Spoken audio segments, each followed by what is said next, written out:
there is a MEC server inbuilt in the access point, so that the computational task can be done in the MEC server, and then MEC server return to the task to the access point, and then access point return to the task to the connected devices. So this is how mobile computing works.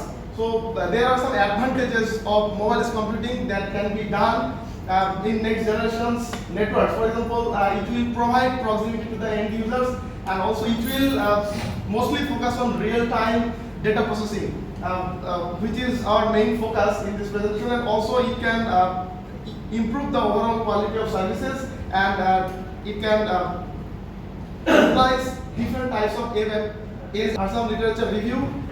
As I have some time limitations, so I will not go deep in this literature review, but I can mention the overall literature here. Most of the researchers in mobile computing networks have done different types of works using machine learning techniques, but most of the works didn't mention two things, especially the spectral efficiency, and second the energy efficiency. So while the network is dense, or most of the works are falling for the dense network when it's about to scalability. So when we are considering a large dense network, then the existing works cannot be efficient to support these whole networks. So these are the literature review. I will not go in deep.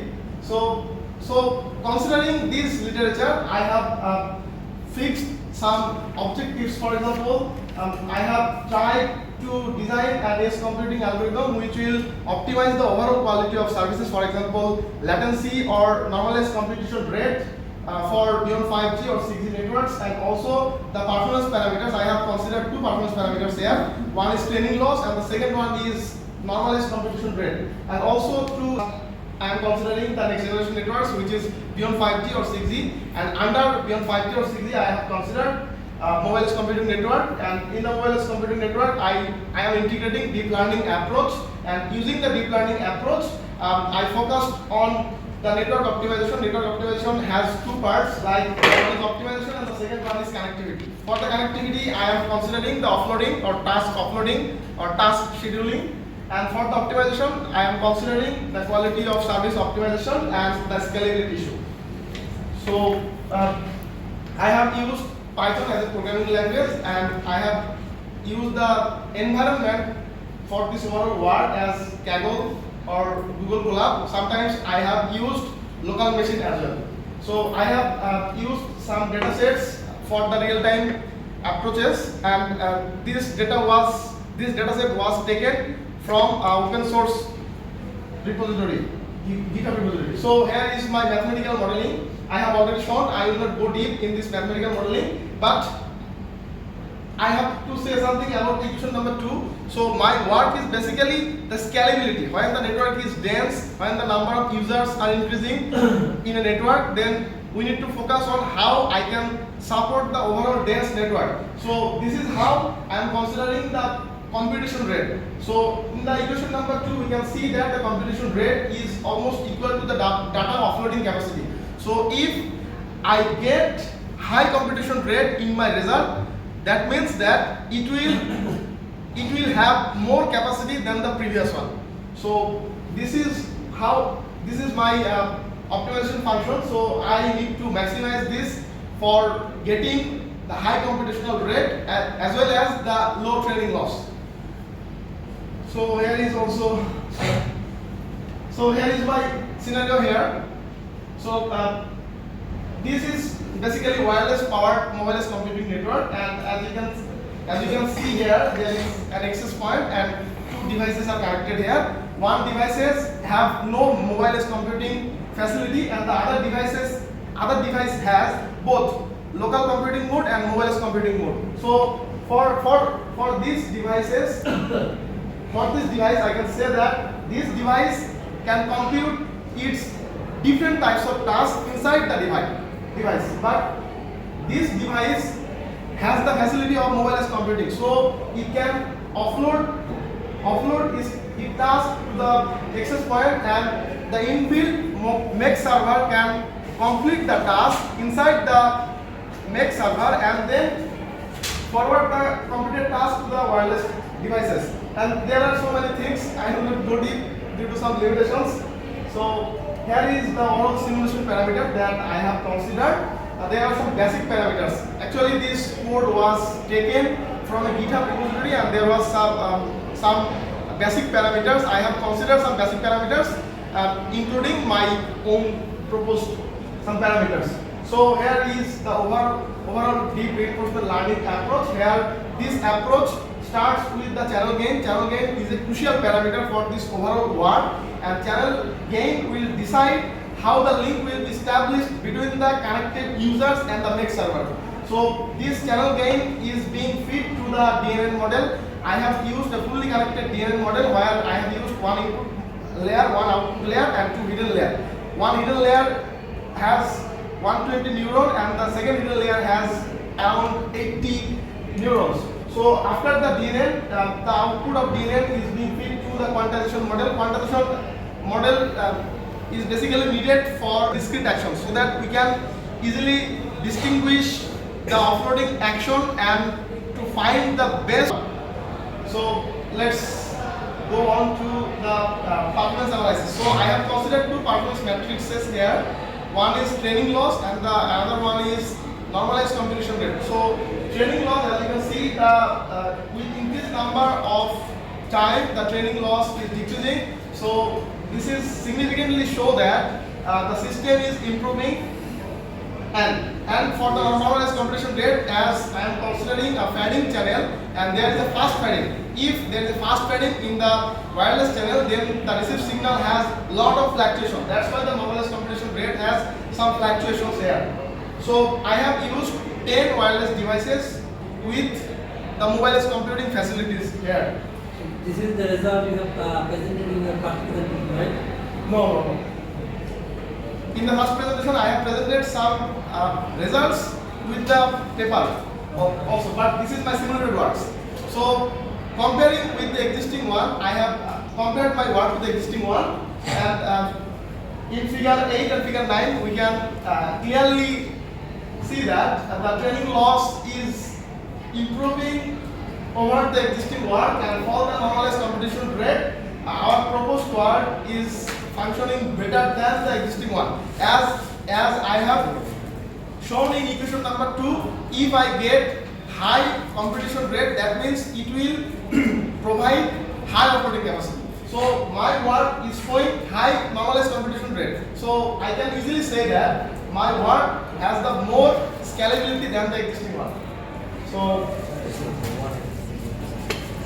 preserving method. So in the first configuration, the decoder method was fixed, but in the second configuration, I have made it variable so that you can easily select the decoder, either the KNN or the OP.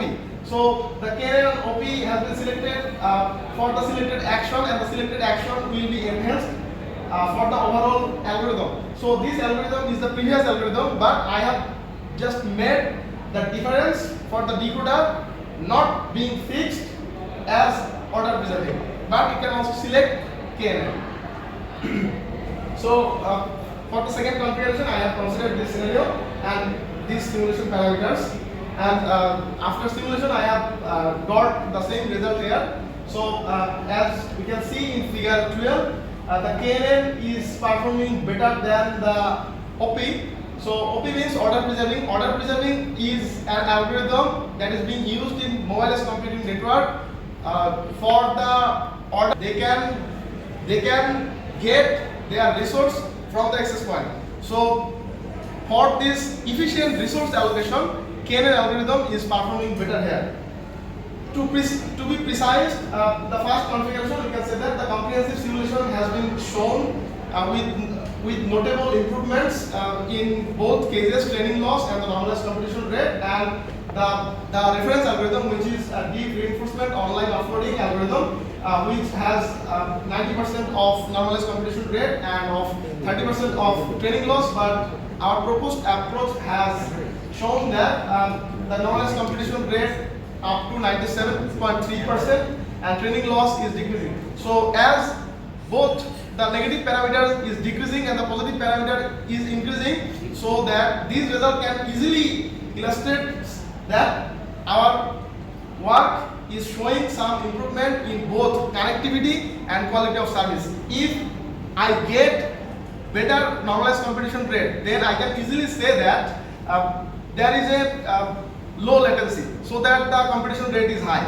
Also for the same thing, that the training loss, if the training loss is low, then we can easily say that the model is being trained easily, and it will get converged easily, and the result is coming better than the previous one. For the configuration 2, the same thing has happened. As you can see, the normalized computation rate is increasing while the training loss decreases. It indicates the network's computational efficiency is increasing. So KN is performing better than OP, an online offloading algorithm which will deal with a dense network, and it will give efficient solution for the both scalability and the quality of services. So the first one demonstrates around 97% of accuracy that is being done from the first configuration, and for the second configuration we are choosing the optimal solution as the decoder section for the MEC networks.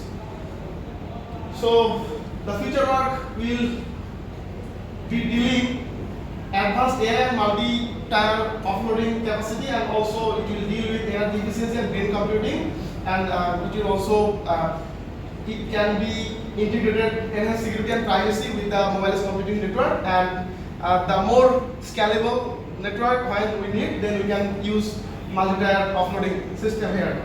So one thing I forgot to tell that how energy efficiency is being addressed here. So in the mobile computing network, if basically the computing task is being done inside the access point, not in the mobile devices. So if the computation task is being done in the access point, so the mobile device has battery, so battery life will be longer than the previous one. This is how the energy efficiency will be achieved here. So here I have completed this overall course with this grade, and I have some publications. I have already one publication as a first author, and another publication is being submitted, and 2 of different works related to this field have been also accepted and presented in the conferences. So here are the references that I have used for this overall presentation. And thank you for your attention. So how do you measure this training loss? Because if you go to your figure, so have a figure, the training loss figure, yes. So we can clearly see that the training loss is around 33%. Huh? 33%. 33%. It's less than 0.1, right? 33% per KNN or No, sir. How do you measure this training loss? In terms of percentage, In that terms is of what percentage, Shokil yes. is asking. I am multiplying with 100%. Yes. The YSL value. So I am considering, for example, OP. Ah. OP has started around 0.53 or 0.54. Yes. So it can easily be said that the training loss started with 50% or Yes. more than 50%. Mhm. So for the KN algorithm, it is above 30%. But that is for the time frame is 0, right? Yes. But you have the whole time frame, right? Yes. So then at the end of let's say at 1000 time frame, your training loss is around I am 0. considering, sir, basically I am considering for the starting point. Starting point. So if the starting point value is better, so the overall algorithm will perform later and better. বাংলায় বলেছেন যদি শুরুতেই মানে value ভালো পাওয়া যায় তাহলে ওটা মানে অটোমেটিক্যালি ভালো ভ্যালু প্রোভাইড করবে, কখনো কখনো ফ্ল্যাকচুয়েট করতে পারে।